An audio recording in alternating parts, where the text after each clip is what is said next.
بات سنیے بہت توجہ کے ساتھ.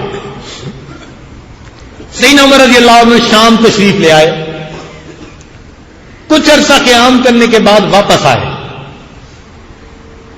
مدینہ طیبہ جب پہلی رات تھی تو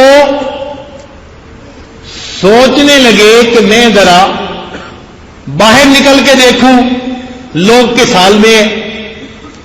تو عمر رضی اللہ عنہ گشت پر نکل گئے اکیلے.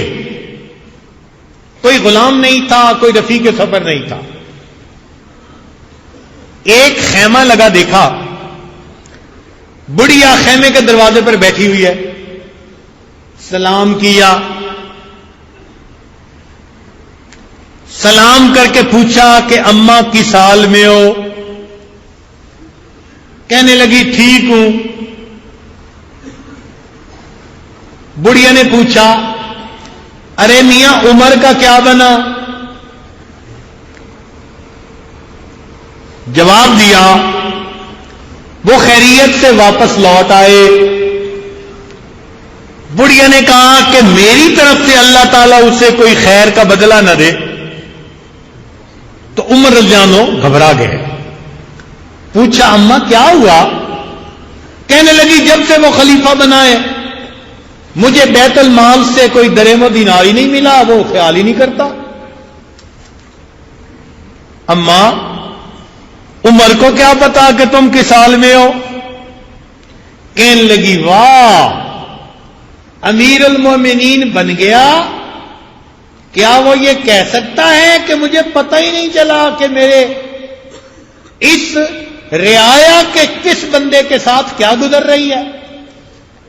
جب اس نے یہ کہا تو عمر رضی اللہ عنہ نے اپنے آپ کو کہا واہ عمراہ, ہائے عمر, کل احد افقہ منک یا عمر, ہر بندہ تجھ سے زیادہ سمجھدار ہے. بڑھیا نے کیسی بات کی کہ یہ کیسے ہو سکتا ہے کہ وہ امیر المومنین بنے اور یہ کہے کہ مجھے پتہ ہی نہیں تھا, پتہ ہونا چاہیے تھا. اب عمر رضی اللہ عنہ وہی بیٹھ گئے اور بڑھیا سے ادھر ادھر کی باتیں شروع کر دی.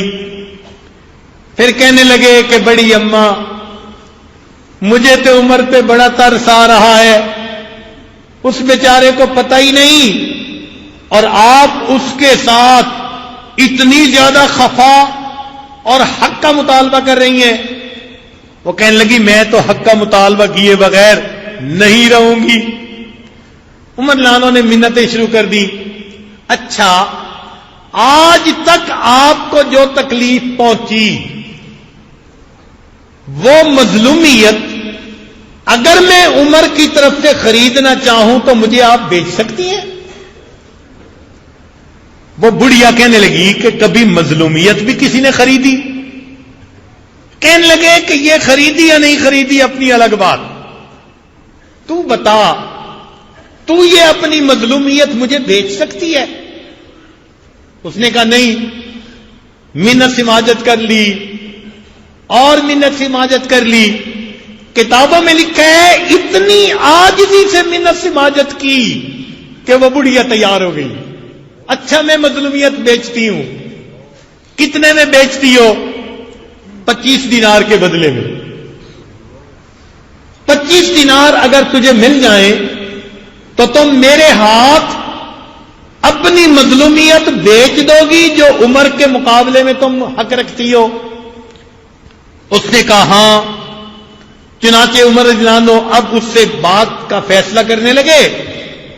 اتنے میں حضرت علی رضی اللہ تعالیٰ عنہ اور حضرت عبداللہ ابن مسعود رضی اللہ تعالیٰ عنہ یہ امیر المومنین کو ڈھونڈتے ڈھونڈتے وہاں جا پہنچے. انہوں نے دور سے دیکھا, کہا السلام علیکم یا امیر المؤمنین. عمر رضی اللہ عنہ نے جواب دیا. جب بڑھیا نے امیر المومنین کا لفظ سنا تو گھبرا گئی. کہنے لگی واسو عطا ہو, ہائے میری کم بختی, شتم تو امیر المؤمنین فی وجہ ہی, میں نے امیر المؤمنین کو اس کے سامنے گالیاں دی, سامنے سخت باتیں کی, میرا کیا بنے گا؟ عمر لانو کہنے لگے کہ نہیں، تیری میری ڈیل ہو چکی، اب تو اپنی بات پہ پکی رہنا کہ 25 دینار میں تو مجھے اپنی مظلومیت بیچ چکی۔ اس نے کہا ٹھیک۔ عمر لانو کے پاس قلم تھی، فوراً قلم نکالی، ادھر کاغذ ڈھونڈا، ملا نہیں، ادھر ادھر دیکھا، نہیں ملا۔ کتابوں میں لکھا ہے عمر لانو نے اپنے کرتے کے ایک کونے کو پھاڑ لیا، کپڑے کو پھاڑا، اور کپڑے کے اوپر ایک عبارت لکھی، بسم اللہ الرحمن الرحیم، ھذا ما اشترى عمر من فلانۃ ظلامتها منذ ولی الی یوم کذا وکذا۔ یہ عمر نے خرید لیا اس عورت سے اس کی مظلومیت کو جب سے عمر امیر المومنین بنا، فلاں دن سے فلاں دن تک، ب25 دینارا، 25 دینار میں، فما تدعی عند وقوفہ فی المحشر۔ اللہ اکبر، یہ عمر لانو عبارت لکھ رہے ہیں، یہ بڑھیا قیامت کے دن بین یدی اللہ تعالی، اللہ کے سامنے جب کھڑی ہوگی عمر کے خلاف مقدمہ دائر نہیں کر سکے گی۔ یہ عورت قیامت کے دن اللہ کے سامنے جب کھڑی ہوگی تو عمر کے خلاف مقدمہ درج نہیں کر سکے گی۔ فعمر منہ بریء، عمر اس سے بری ہے۔ وشہد علی ذلک علی بن ابی طالب وابن مسعود، اور اس پر علی ابن طالب اور ابن مسعود گواہ بن رہے ہیں۔ عمر لانو نے عبارت لکھ لی، گواہ بنا لیا، گھر آ گئے، مگر دل کانپ رہا تھا۔ ایک عورت نے کہا میں قیامت کے دن عمر سے حق مانگوں گی، دل گھبرایا ہوا ہے۔ اپنے بیٹے کو بلایا، بلا کر فرمایا میرے بیٹے، اذ انا مت، جب میری موت آ جائے، فجعلہ فی کفنی، اس کو میرے کفن کے اندر رکھ دینا، القا بہ ربی، میں اس کو لے کے اپنے رب سے ملاقات کرنا چاہتا ہوں۔ جن کو امانت میں خیانت کا احساس ہوتا تھا وہ اپنے رب کے سامنے پیش ہونے سے اتنا ڈرا کرتے تھے۔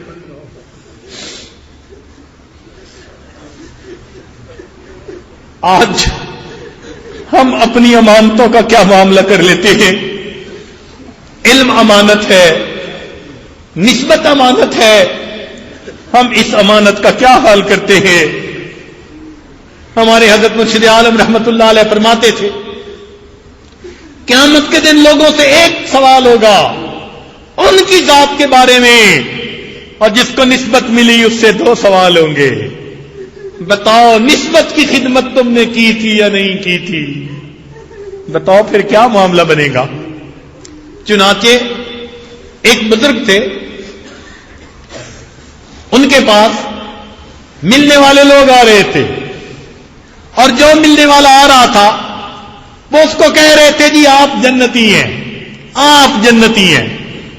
حضرت مفتی محمد حسن رحمت اللہ علیہ، جامعہ شرفیہ کے بانی مبانی، حضرت اقدس تھانوی رحمت اللہ علیہ کے خلیفہ، جو بھی آ رہا تھا بھائی آپ جنتی ہیں، بھائی آپ جنتی ہیں۔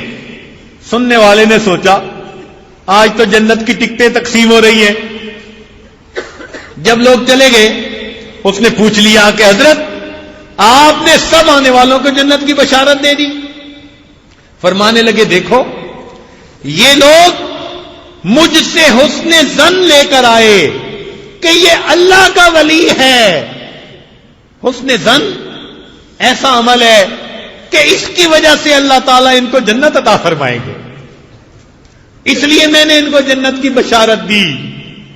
اور فرمانے گئے رہ گئے اپنی بات، تو مجھے تو قیامت کے دن لگاموں میں جو ہے باندھ کے کھڑا کیا جائے گا اور پوچھا جائے گا تم نے نسبت کا حق ادا کیا یا نہیں کیا؟ اگر ثابت ہوا کہ کر دیا تو بچ جاؤں گا، ورنہ اللہ کے حضور حساب دینا پڑے گا۔ ہمارے اکابر ڈرتے تھے، گھبراتے تھے بوجھ اٹھانے سے۔ تو آج ہر سالک کے اوپر ایک ذمہ داری، زندگی میں جو امانتیں ہیں ان کا خیال کرنا، اور جس کو نسبت کی امانت ملے اس پر دوہری ذمہ داری، لیکن اللہ کی طرف سے پھر اجر بھی ملے گا۔ اس لیے فرمایا فَلَنَسْأَلَنَّ الَّذِينَ أُرْسِلَ إِلَيْهِمْ وَلَنَسْأَلَنَّ الْمُرْسَلِينَ۔ قیامت کے دن جن کو بھیجا گیا ہوگا ان سے بھی پوچھیں گے تم نے دعوت کا حق ادا کیا یا نہ کیا، اور جن کی طرف بھیجا گیا ہوگا ان سے بھی پوچھیں گے تم نے سن کر قبول کرنے کا حق ادا کیا یا نہ کیا۔ اللہ رب العزت قیامت کے موقف میں ہمیں عزتوں سے نوازے، قیامت کی ذلت سے محفوظ فرما دے۔ زندگی کو دیکھیں تو خیانت ہی خیانت نظر آتی ہے۔ میرے مولا آپ کے محبوب نے تو فرمایا لا ایمان لمن لا امانت لہ، ہمارے ایمان کا قیامت کے دن کیا بنے گا؟ اے اللہ ہمارے اندر امانت کی صفت پیدا کر دیجئے، ہم گھر میں اچھے خامد بن کر رہیں، اچھے بیٹے بن کر رہے، اچھے بھائی بن کر رہے، اچھے شاگرد بن کر رہے، اچھے استاد بن کر رہے، ملک کے اچھے ایک شہری بن کر رہے، ایک اچھے انسان بن کر رہے۔ جو ہمارے فرائض ہیں ہم اچھے طریقے سے ان کو ادا کر لیں۔ اور میرے مولا اب تک جو ہم سے کوتاہی ہوئی معافی کے سوا چارہ نہیں، بس ہم آپ سے معافی کے طلبگار ہیں۔ میرے مولا آپ معاف کر دیجئے۔ اے اللہ اگر آپ کی رحمت کی نظر نہ ہوئی تو قیامت کے دن شرمندگی کے سوا ہمارے پاس کچھ نہیں ہوگا۔ آپ مہربانی فرما دیجئے، ہمیں قیامت کی شرمندگی سے بھی بچا لیجئے، اور دنیا میں جو وقت باقی ہے امانت کی حفاظت کرنے کی ہمیں توفیق عطا فرما دیجئے۔ وآخر دعوانا ان الحمد للہ رب العالمین۔